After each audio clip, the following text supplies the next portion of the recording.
This is Victor Wembanyama, the sensational basketball player very early in his career.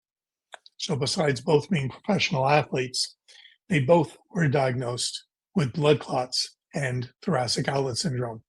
The course of their the course of their story is a little bit different from one another, but we're going to use it as a springboard to talk about certain types of TOS that occur in professional athletes.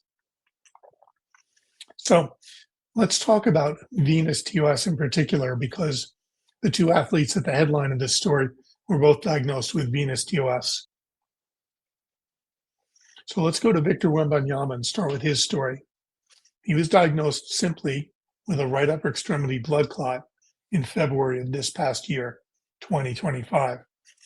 I read through the news articles and there was a tremendous amount of noise about blood clots, but they didn't go any further than that. When you see the words blood clot in any athlete of yours that you follow, I want you to think a step deeper. So remember this: male patients, younger patients, and patients who show up the first time with an unexpected blood clot, those are more likely to be due to venous TOS than to all the other risk factors we talked about. And I think that what's happening now is because people who manage the athletes are afraid of their athlete getting the diagnosis of, quote, thoracic outlet syndrome, they come up with these other names for it, and they won't answer questions directly about thoracic outlet syndrome.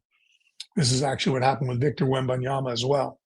All the media talked about blood clot, blood clot, blood clot, and it was very hard to find any information on what tests he had done, whether he had thoracic outlet syndrome, and whether he was going to get surgery. But I thought from the moment I read that he had a blood clot that he had venous TOS.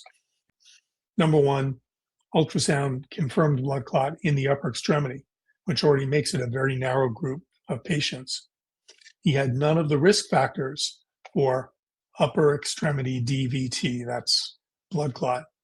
He's young and he's male and he's never had a prior DVT or blood clot. So I thought all along that he had venous TOS. It was hard to confirm that for a long time. But eventually, when he was playing with the French national team, his coach there said, yeah, he's doing really well after surgery. And that was the first confirmation that he had actually gone through surgery.